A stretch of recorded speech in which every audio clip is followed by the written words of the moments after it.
So in other words, if you have bright light hitting your eyes, it tells your body that it's time to be awake. So it naturally follows the logic then that if we have a bright screen in our eyes, that's tricking our brain into thinking it's daytime and then it's time to be awake. But it's not quite that simple. We need to consider the brightness of the light and also the wavelength. So we've heard of blue light as well.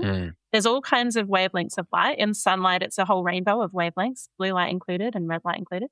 And from our screens, there is also, a few different wavelengths of light, and you hear these kind of filters that will get rid of the blue light. It is a little bit more about the brightness when it comes to sleep, though. So the way that we can measure light intensity is in lux. So on a sunny day, it'll be well over 100,000 lux outside.